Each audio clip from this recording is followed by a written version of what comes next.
Welcome to Built Different. I'm Erin Sykes, business analyst, real estate professional, and someone who's endlessly curious about the systems that shape how we live, grow, and spend. Each week, I dive into the markets, mindsets, and moments that define our lives from real estate to wealth, psychology, relationships, and everything in between. Because what we build is not just financial, it's human. Hi, my name is Christine Wexler, and as an entrepreneur and self-starter, I am built different. Always seeing the big picture and never afraid of the pitch or the ask to help bring an idea or vision to life. Building connections and social impact are my greatest motivators. Welcome back to the next Built Different podcast. And today I have my very good friend and tennis doubles partner, Christine Wexler. I'll give you a bit of an official bio on Christine. She is an art advisor, interior stager, and design strategist known for transforming properties into highly desirable market-ready homes. She combines a deep understanding of art, scale, and spatial flow with a practical results-driven approach to staging. She's worked with developers, luxury agents, homeowners, art collectors, and both in the commercial space as well as more in the personal collection space. So today we're going to discuss how art changes a home, changes a restaurant, changes an office. And thank you, Christine, for joining. Yeah, of course. Really happy to be here. This is very exciting. I know. So normally we are like on the tennis court together pretending that we're a great doubles team. Yes. We're like Venus and Serena, but not at all. We look good at it. Yeah, we have cute outfits. Yeah, for sure. And actually, Hallie has subbed in and also helped us in our tennis Some endeavors. Of our victories, of course. So now you are, like me, from the Northeast. You are a Florida transplant. And how has the move been for you? Yeah, so interesting, right? The one part is definitely not alone.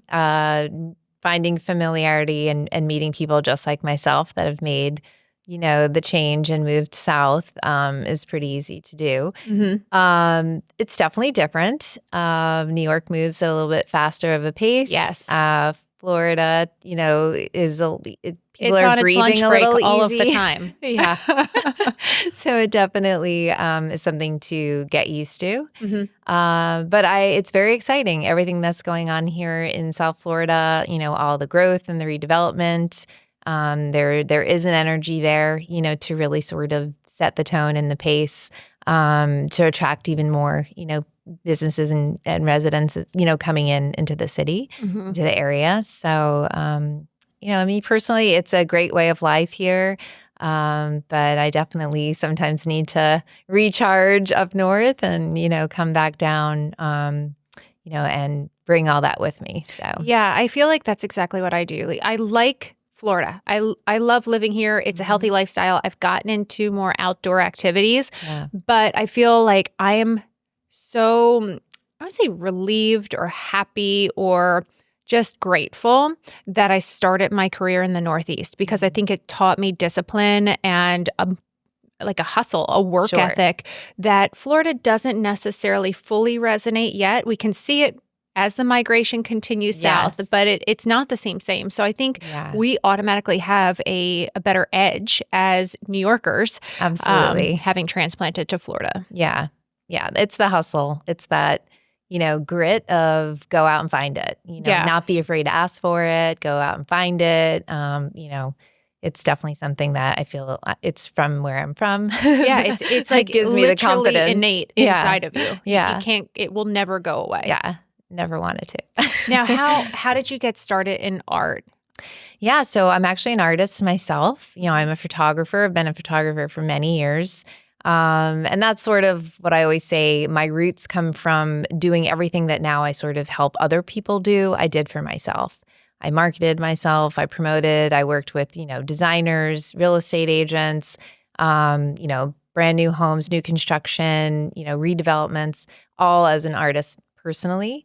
And so I've been able to sort of pivot that and pivot my skill set into working with, new, whether residential or commercial, but in the same, I was actually a real estate photographer for a few years. I remember this. Yeah, yes. So pre-COVID, so before a real estate agent really understood the importance of professional photography. So it was definitely a hard sell, but working in high-end, luxury, that it was easy to say, the importance of quality photography and all. Did you have to train for that? It's wild what the real estate photographers are charging at this point, because it's not just, the still shots. It's now the still shots and the, the video, drone, the Matterport, the drone, the social media content, the reels, the quick edits, the longer edits. It's literally like $1,500 to start for a real estate photography package now. No, absolutely. Yeah, so I was mostly just working on stills. Matterport was just sort of coming into the industry. Otherwise, floor plans were done by hand. Yeah. You would go around measuring and drawing out floor plans, which also kind of leads me to, when I curate a space for, it's all about the floor plan, placing walls. So everything I've done has kind of overlapped. Yeah, connect the dots backwards, and has gotten me to the next, place where I'm going. So you started as a photographer. I know you did a lot of beach work in Montauk. I love that stuff. Yes. Big surf, beach, ocean photographer. Still am, Yeah. And then just, again, really sort of got into, I went to school for textile design. So I started in textiles. But photography was always just a real passion of mine. And then I kind of went back to textiles a little bit and worked with as a studio manager for a big textile designer, which brought me into with a lot of interior designers, which then kind of opened up this whole other avenue of bringing my love for art and my passion for working with other artists, which most designers, they focus a lot on the furniture and, the aesthetics of, a home. But art is usually the last thing that most designers consider.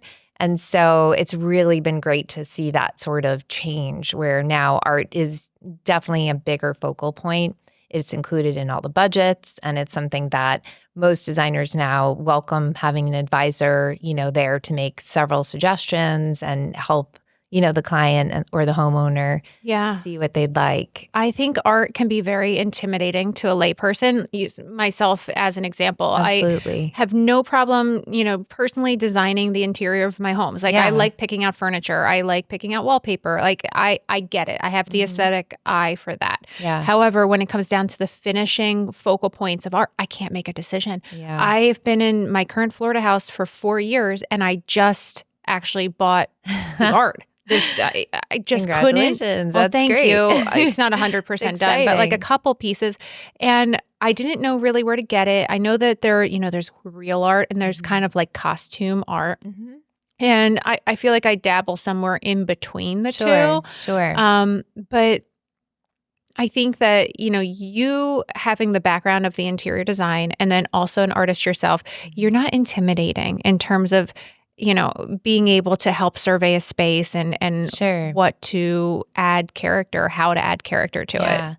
No, thank you. I definitely, it's definitely, most people think they don't understand art or they don't know what they like. Yeah. But as soon as you show someone a few different pieces of art, they immediately gravitate towards one, and so it's just a matter of, seeing the art and then seeing like what speaks to you the most. One thing I really love to do, and it's the reason why I like to work with several artists, is to introduce a client to an artist, to have a studio visit, because all of a sudden all the barriers kind of fall down, and all of a sudden you're a part of the process. It becomes very exciting. It's one way that when I start working with a client where they're like, I have no idea what we like, we don't know what we want. I start to suggest artists, and then once I realize what resonates, really having those meetings just changes everything, because then they're less afraid of the process and more excited about it. But what about the budgets? Because I feel like art budgets can be all over the place, like literally from $1,000 to hundreds of millions. No, absolutely. But that's the beauty of the market, right? There's, you hear the term emerging artists. those emerging artists are so talented and so skilled and create beautiful artwork. And sure, their prices might be a little bit less, but they're on their way to be, more valued. And so that's the best way to start. And there's nothing more than feeling like you've helped somebody's career move along. Mm-hmm. It brings even more, like just meaning to your piece that you have. So I recommend, I work with all budgets and all different mediums. And I would never be afraid to walk into an art fair with emerging artists because you'll actually get to meet the artists also, which is a really nice thing that sometimes at the higher end, you're not having that ability to connect in such a personal way. Yeah. So, I know Art Basel's coming up right now. By Actually, the time this airs, it will be after the fact. We are in the heart of it right now. Yeah, it's kicked off. There's more art here in the state of Florida than you can imagine right now, which is super exciting. And definitely that is a great way for anyone to go and see like what they do like, because there's such a variety, to experience. And it is a true experience. I'm a big believer in shared experiences and going to art fairs or going to a museum or a gallery. You're there with other people and you're all viewing similar things and people's reactions are different. And that's I always say art is a very powerful connector. And that's, definitely one of the greatest benefits of having art in your home or the workplace. So how do you tackle something like Art Basel? I've gone almost every year for the last 15 years. And at this point, I get how the Miami one flows, but I've never been to Switzerland or Hong Kong or anything like that. Yeah. So it's overwhelming for many people. Many people just go down for the parties, like we'll be completely honest. But if you're truly seeking art or you're looking with an advisor, do you go hand in hand with your clients and kind of go through the fairs and start to narrow down choices? Or do you have private meetings with the artists? How does it work? It just depends. Art Basel, it used to just be called, Art Basel, and you were down in Miami. Now it's called Miami Art Week, and there's so many fairs that every year there's a new fair that's been added. So it's very overwhelming. And Art Basel sort of carries the, prestige of that is, the bigger galleries, the more expensive art, you're definitely finding it there. And then you could go to a fair like Aqua Art Miami, where you're really, in a smaller setting. That one, yeah, I actually exhibited there one year. And you're there with, all emerging artists. And every artist is in their gallery ready to speak to you about their art. So I think like approaching, like for myself, if I had a client that wanted to go, I sort of make like sort of a map of like just to give a little taste of everything. But the biggest thing, yes, you can buy art at the fair, absolutely. But I use them more just to kind of like as an introduction to, to see many different mediums, many different artists, and so you can kind of get a feel for what you like. And then after sort of digest it and then maybe contact a gallery or the artist, directly and sort of work backwards that way. Because the fairs are, really crowded and it's a really hard time to make a decision right off the bat, when you're there. And you know what I've noticed year after year from attending, quite a few fairs, because I also would go to Frieze in New York. Sure. And sometimes you see the same galleries putting up the same stuff fair after fair, year after year. And you're like, well, didn't that piece sell? And then, now I realize there's more than one. Maybe they have 50 of those items. But I think that if you're in the know and you have somebody like you to chaperone, then you get to see more behind the scenes. You get to go to the parties. You get to go see where people are exhibiting the newness that they know is going to sell quickly. So they don't really have to, push it in front of you or in front of the masses. Yeah, it definitely, and you'll see, and it is very true. Like you could, see another fair in March or, later in the spring and you're like, well, I just saw this, back in December. That's absolutely, but that also means that those are best-selling pieces and they are, multi-produced and, So those are good ones actually to invest in. Don't be like, I wouldn't be afraid of it. No. Okay. Yeah, for sure. And, and don't ever be afraid to ask, hey, is the artist here? Could I meet with them? Can you tell me more about this piece? What their process is? What is the addition of the art? Because usually most artists create additions. So you're, they're not making thousands. Maybe they're making 20. And the higher the addition, the more, your piece is worth because then there won't be any more after you buy it. Oh, So, wait a second. That's the reverse of what I'd think. I well, thought it's that like like the number first one. is certainly very valuable, but Okay. like when you're buying the last of an edition, I Mhm. also, to me personally, I feel that that's also you're closing out a series of something that, the artist felt very important, to do an edition of. Do they have So, to stop this? So say they say we're going to do an edition of 50 and they mhm. get to 50 and they've made so much money Yeah. that they're like, I think I'm going to go to 75. Can they do that? Is They that a have bait to and switch? they have to change it in some way. Okay. So, and definitely, yes, like the first edition is always worth more. But in my mind, I always feel like you're helping this artist get to a place where they have now completed an edition of a piece that is loved by many, but not by all, right? Because if there's only 50 out of, so there's different ways mindsets to kind of approach that. But yeah, so an artist would have to change something about the piece to start an edition over, whether it Got be it. size or, coloring or something about it would have to be different. Most artists don't really do that because you also don't want to mass produce. Mm-hmm. I always feel like, your work of art is very special and it's very exciting to sell and, you don't really want to, but some pieces obviously do sell, like a Question about, so Prince. when you say mass produce, Mm, I love, obviously we're in Greater Palm Beach, right? Like sure. love Slim Aarons. I think Mhm. that it's so cool, so kitschy, so Yeah. Palm Beach. But it used to be that you had to buy an actual print. Right. Now it seems like every Tom, Dick, and Harry has a Slim Aarons photograph or Yeah. like, one of the poster size ones. Mhm. How did that happen? And did that diminish the value of the originals, like the original editions? Well, the originals will always be worth more, right? Because it's, that's definitely, produced in a way that they're special. Mm-hmm. And you will have, an edition number on it. And it's, and then when you do get just a mass production where it's more poster-like or more, Yes. prints that are They framed. call it fine art printing, but is it Yeah. really if you can just order it online on Black Friday? I mean, it's definitely, it's just a way. And usually it's a piece, it's hard to speak. Every artist feels differently about it. Like for myself, I have some favorites that, have sold several times, Mm-hmm. but I don't just sell it. I won't mass produce it. Mhm. I keep it special. So That's I the think integrity, that, yeah. So I think that some artists, certainly if you could go ahead and send it out to the masses, it's definitely usually like a particular print, one that will, appeal to the masses also. But it definitely doesn't diminish having an original of something because Mhm. it's just created differently, produced differently.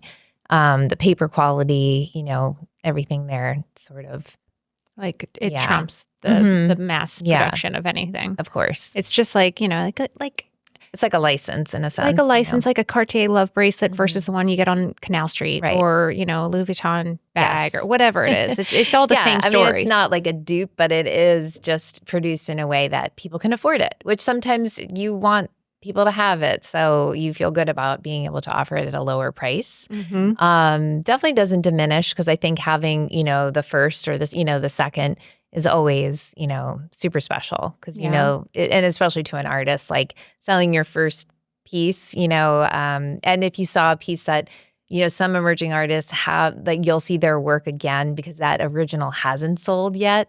So when it does sell, it is really, it's a special moment for them. Mhm. I actually have a friend that just happened to her. She sold, a piece that has been exhibited a few times and it finally just found a home. And, that's like really powerful for an artist. For sure.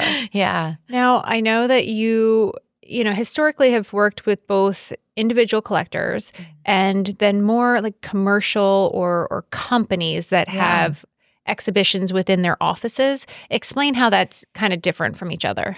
Yeah. I mean, I love working with corporate. It's my most the budgets, favorite. I would imagine, are good. Yeah, the budgets, the timelines, and they want things done. Residential can get and personal clients are just sometimes take a little bit more time to make decisions. Where corporate is like, okay, we're building a new, we're doing a brand new build or doing a refurbish or we want it done right away.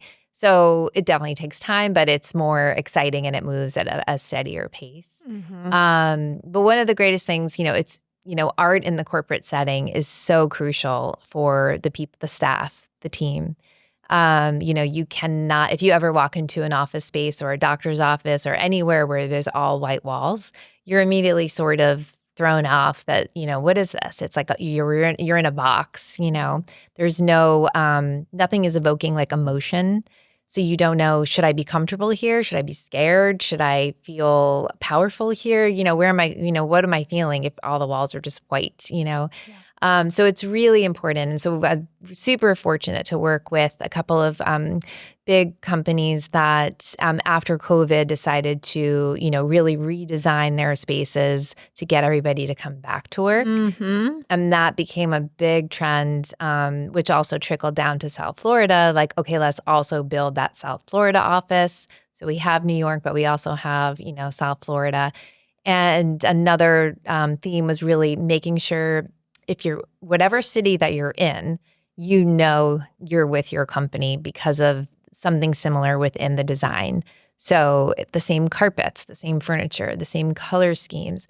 And then with art, we've been able to produce it in a way that most of the art that I do with that sort of project is all commission. And we made everything very city specific. So if you were in London, you recognized the artists, but the artists all spoke to London, the city of London. If you were in New York, the same. Yeah, you're not putting an ocean-esque photograph or design in London. Exactly. So we did it all really to represent the colors of the individual cities, the feeling, the energy, whether it was New York, Miami, San Francisco. It was very exciting. And it really came from the C-suite that really was in support of it, that really said, we want to give this to our staff. And it's very interesting because just like you were saying earlier, not everybody understands art. The majority of the time, the staff is like, what's happening? What is this art?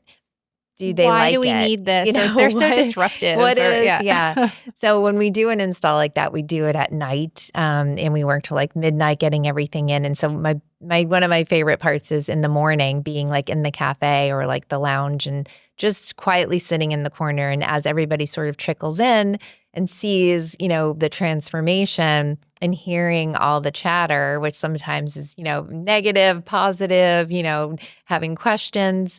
But as soon as they get an understanding and it creates this sort of like interpersonal, communal, conversation between staff or maybe even a client that came in, it just creates this energy that is, again, just a big connector and just really that, like whether they liked it or not, they're talking about it. Right. And it's not a white wall. It's not a white wall. And when you're staring at 6 screens all day long, you really need that like rest for your eyes and for your mind to kind of like go off and be a little creative or to think a little bit differently and switch gears from, staring at all the numbers or the patterns and the structure, and then just all of a sudden, stare at a gorgeous mural or something. Yeah. So that's been really exciting. And the corporate world definitely appreciates art. They understand the power of it. But they also, I think, really understand that the aesthetic of the office now is so important when people are either choosing to work there or even when a client comes in, what is that feeling? What is that emotion that, the office is, giving off? So now when the corporations choose the commissions, or if you're not doing a commission, maybe you're just using different artists. Are they thinking about return on their investment? Or are they just thinking about aesthetics within the office? Like 20 years ago, worked for Estee Lauder, and Ronald Lauder has one of the largest art collections in the world. And we were very lucky that in our offices, we would be able to rotate his different personal pieces or the ones that he owns through the foundation. And so every 6 months, I'd get to choose a new whatever. Wow. I don't even remember the artist that I had, but it was super cool. And it was something that got buzz going on. It was kind of a competition within, the office, who gets the best pieces. But I was always curious, like, is there another method to their madness in terms of the ROI and the bottom line? Right. So I think there's two ways, right? If you sort of select unusual art, it sort of lets your staff or your client coming in understand that you are maybe less traditional, which could mean just in a sense of like, well, instead of being in Brickell, you're going to be in Wynwood. Mm-hmm. And it's a very interesting, way of approaching it. Or if you have very, high end, prestigious artists and like you're speaking about, that also gives off that, hey, our history here, our allies, who we work with, like say like the White House, like the art that's there, or JP Morgan, or like you're talking about Lauder, like that definitely gives off another vibe of who you're working with and where this art has like this company has, from. or this, building, this office, these people have such exquisite stature that they can put name an artist. Yeah. No, I like a Andy Warhol or Actually, I had a Warhol. I did. Yeah. I had a Campbell's Soup neon can or something. That was one of the pieces I had at Lauder. But they gave a manager a Warhol for her office. Like that's pretty baller.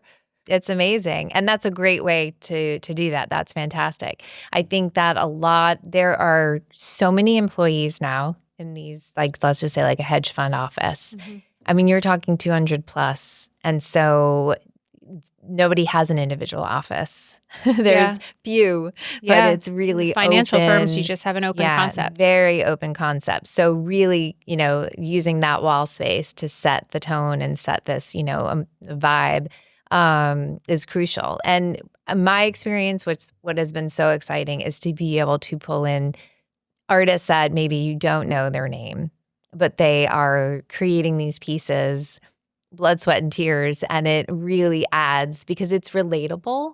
I think that's another thing. Like it's hard to relate to a Warhol because you're like, oh my gosh, it's like has this prestige. Yeah. But if you were watching the artist help install, their mural and then learning about it, it really sort of makes things so much more cohesive and invested, which is kind of like a nice way to do it. So in my experience, as the past like 4 years, let's say, just since COVID, when it's really been important to try to get everyone to be back in office.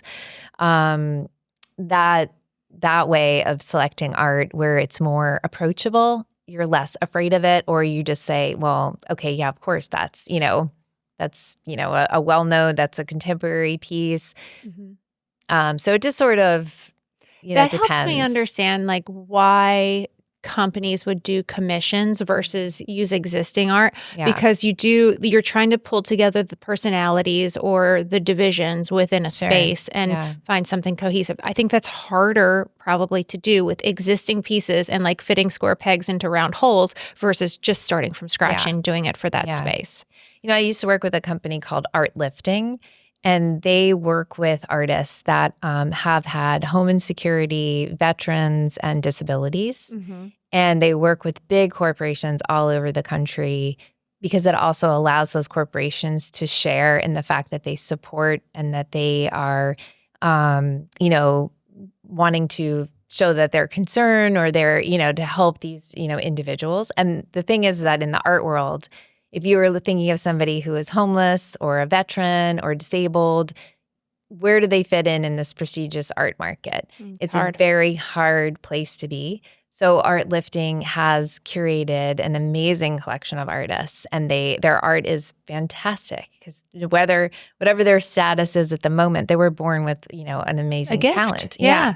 And so their work is incredible, and they are placed, they work with Bank of America and PwC and like just, big corporations that have Chase Bank, have created amazing opportunities for artists that may go unrecognized, Well, it reminds me of I believe it was a commission last year with the city of West Palm Beach. Yes. Tell us about that. Yeah, so that was something, being here new to the city, I started going to city council meetings and sort of learning about who was coming in, who was building, what was happening. Really What's looking Steve Ross doing this week? Yeah, well, it was pre-Steve Ross. Wow. Yes. Okay. So the city, but at the moment, the city had like 24 slated projects that were already rendered, approved, permitted. And so I kind of like drew myself a little map and I went on a little walk and cited everything out, and none of them were under construction yet. So I really sat there and thought, like, this is incredible. Like, the city has already changed. The city is changing just as like in that very moment, but now it's slated to change even more so. So I went to the mayor's office and pitched the idea of let's capture what the city looks like right now. So this is my artist hat and me saying like, okay, like let's do this. And, really to capture, the community and who was living there and who represents, the legacy, the history, the multiculturalism, the diversity of the city, and, not just the brand new, building coming in, but the roots and the guts of the city. So I went out and I created a team, and we did a mass production in over about 6 months' time, photographed close to 1,000 people, and got their stories. I filmed, interviewed, and photographed them. It was incredible. We asked everybody, what is community for you? So it was very much so understanding, just the power of community, but using art, as the connector. We created 5 public installations, putting up photographs of everyone. Big, like huge. Yeah. It was like 3 by 5, 3 feet by 5 feet, poster size portraits. But at scale, I mean, like the Norton, like you had the entire side of the Norton Art Museum. No, that was pretty impressive. It was, I drove it home every day and I was like, that's Christine. I definitely, was very proud of that. That was a big moment. But the best part about it, where I would just be like eating lunch and somebody would walk by and I'd be like, hey, I photographed you, and they would remember, and they had this incredible shared experience within the city. And it really brought people together. Definitely learned so much about just community in itself and how powerful it is. Yeah. And really learning how much people really care about the city of West Palm. Their grandparents have lived there. They've grown up there, their children maybe be, going to school there. But again, just like the threads of community. So, Where else was it other than the Norton? So it was at the Norton. It was on the Banyan Garage, which is right across from City Hall. That was a pretty incredible exhibit too. And then Phipps Park, we did a big installation. We did City Place. We did the whole floor of City Place. So that didn't last as long because obviously all the traffic, but that was pretty neat to kind of like cover the whole floor. That was again like Steve Ross, because he was just sort of starting to come to town and kind of changing things a little bit. And then we did the Urban Library, which is right outside the Mandel Library. So, very visible, locations, and again, just really, opportunity to bring the community together. And I curated every installation. So, my house was full of posters, and every face that was placed was, purposely chosen, thoughtfully curated, I guess you could say, to really represent all the diversity within the city. Yeah. We did a big event at the Norton, and that was really fun. And we were able to film several hundred people, asking them. But we did personal interviews, and it was a very special project. So, yeah. I mean, it was very memorable for me because of its scale. And also I think because it was all black and white, which I love black and white photography because I think it's raw. Yeah. And it really brought out, I think, the details in each person's face really well, so that then when you connected it with the video and when they were telling their story, it evoked more feeling. Yeah. So you touched me with that, commission. Yeah, I was so impressed and so proud of you. No, I really appreciate that. I mean, my team is amazing. And Luis Gomez, he was just incredible at really making people feel so comfortable behind the camera that it was just like, they would be so leery of signing a waiver, like, what? My email, my phone number. And then the second they would get behind the camera, they would just drop all of their insecurities. It was magical. It was really very special. But, but that speaks to the power of public art, which I will say, West Palm, New York absolutely has public art, but it's a little different because you're usually like hustling to get somewhere or it's cold, where West Palm is definitely, their public art. You could walk every block, you could see something new. And I think that brings people together too, to kind of, how everyone experiences it, at different times, but then also together. So, yeah. Now, compare and contrast what you do public art wise, commercial art, and now with residential, and compare residential when somebody has a primary residence, let's say in New York or New Jersey, maybe they have heavy oil paintings or, I don't know, more historic. I keep thinking of these like colonial images in a Connecticut house and their stone mansion versus coming down here into Florida where I think you want to bring the outside indoors and like bright and colorful. Absolutely. Like just worked with a client in Palm Beach and she was like, I don't know what my color palette is. And I was like, look out your window. She stares at the ocean and you had the greens, the blues, the turquoise, like every color. I'm like, that's your color palette. It's a huge contrast.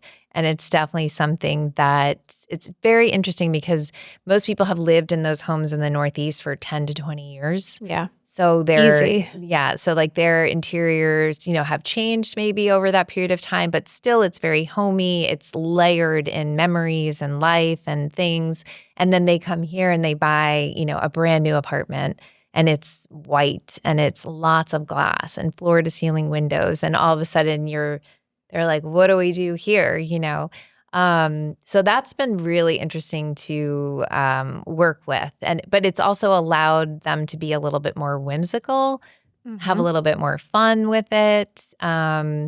It's definitely a process, definitely more like contemporary and to sort of go much more out of the box than they would in their, Greenwich, Connecticut home. Yeah. Yeah. Now, how do they protect? I mean, like I would imagine there's special glass, right, to protect the art if you have these giant windows or what else? Yes, for sure. So there is a UV glass, it's 99%, UV protected. Definitely using screens and blinds, at certain times of the day is always recommended. Or if you're only here part-time, you have to have your blinds down for your furniture as well. Yes. I definitely things covered. Sometimes you take the art down, there's it really just depends on the location of the home. There's really wonderful storage facilities now that even if your art was, really needed to be protected, if there's like storms and all, you can remove it from the house completely. But I would say mostly definitely always museum glass, which is, UV, non-glare. So there's no reflection because that's part of the investment is investing in the framing. Absolutely. Yeah. What, how would you go to a framer? Say you have an heirloom piece and, you found it in your mother's attic or something. Yeah. How would you then dictate to a framer to make the most of that piece? Sure. I mean, they're artists too. That's one thing I love about all of this process is my installer is also a framer who I use here. He has his own studio and he's an incredible talent, but that's also a work of art. That's art. And I think it's forgotten price-wise. Like framing's very expensive. Very expensive. Like don't blow the whole budget on a piece. Yeah. No, you could go, obviously, low budget. You want a poster frame. You can pick that up at, a local store. But when you're framing, that definitely always has to be considered. When I worked on a big project in London and everything had to be custom made in London because the pieces were too big and the elevators were too small. So we built on site. So it can have many extremes. Yeah. But definitely, framing it becomes a part of the piece. Yeah. So I love a bold frame. I mean, I think I go two different directions. I either want the frame to disappear, like white matte, white frame, white wall, or I want a really bold, gilded, ornate frame. Yeah. I always think of, I don't know who the artist is, but the guy that does the little painted rabbits. Oh, yeah, sure. With then the pieces are only about the size of these very cards. Little, yep. But then the frames are massive. Yes, yeah. And I think that's they're so usually cool. very different and very antique, vintage, give off the feel of your grandmother's home or something, no, it's very personal. Framing is very personal. But I feel like your eye, you always sort of go with what appeals to you because somebody can suggest something, but if it's not giving you that feeling, you have to speak up and say, no, I want this or that. But then some pieces just require, just a very thin float frame because you don't want to take away, like detract from the artwork itself. Yeah. So it just really depends on the setting. Yeah. For sure. I want to get into the nitty-gritty of dollars, though. So you've heard people say, oh, they're hiding their money in art. What does this mean? Can you do it? Yeah. Like, how does this work? Is it Yeah. it's not money laundering. Is it tax-free, growth in terms of appreciation? What is this? Sure. It's funny because it's definitely a topic right now. It's huge. Yeah. Especially in Palm Beach. Yeah. It's definitely something that I don't think it's hiding your money, but I think that if you're investing in art, the value, like whatever you've purchased, and you understand that there's definitely going to be an increase in value. It's a way of investing without having a tangible asset that you can appreciate while it appreciates. Exactly. Yes. And that it would have a resale market if need be. So I feel like that's sort of where, the auction houses, what's been going on, is really outrageous. Well, there was a Fed bust on Worth Avenue. Right. There was a guy that was selling like what Basquiat's, but they weren't real. Yeah. Yeah. And which is insane for those of you who are not, based in Palm Beach. Worth Avenue is the creme de la creme. It's like the highest price point shopping area. Not Canal Street. It's not Canal Street. And there's a guy who had everybody in town buying these fake Basquiat's and Picassos, et cetera, and he was raided by the feds. He would be so bold and had like Wednesday cocktail hours. You'd see people pouring out of this gallery every day. And, they all thought that they were above the law, or they didn't know any better. They thought they were buying the real thing and hiding all this money, but really it was just a scheme. So you have to, and my point being, you need an advisor. Like, I don't think you can just jump into that high net worth art world yourself. No, I wouldn't. I would never advise someone to just walk into a gallery and buy whatever. Like, that's not real collecting. I think you always sort of want to be more thoughtful about it and just learn more. Like, ask questions, understand the artist. Even if it's somebody, a well-known name, ask more about it, and learn. And any professional gallery should be able to share more, explain how they've acquired the piece, what their history is with that artist. How it's real. Yeah. How it's authenticated. Exactly. Because obviously there's fakes in every single thing, right? Right. But I think for the most part, an educated, someone who's investing and looking to invest in art, you definitely want some guidance. So, and how investors are focused on emerging. How do they know who's going to emerge and who's going to stay, kind of plateaued? Well, so I feel like an emerging artist, some people think, emerging means they're just out of art school and they're, it really isn't. An emerging artist could be 10 years into their career. They just aren't a household name yet, or they haven't, but they've had a very successful career that's kept them afloat, kept them in their studio, kept them working.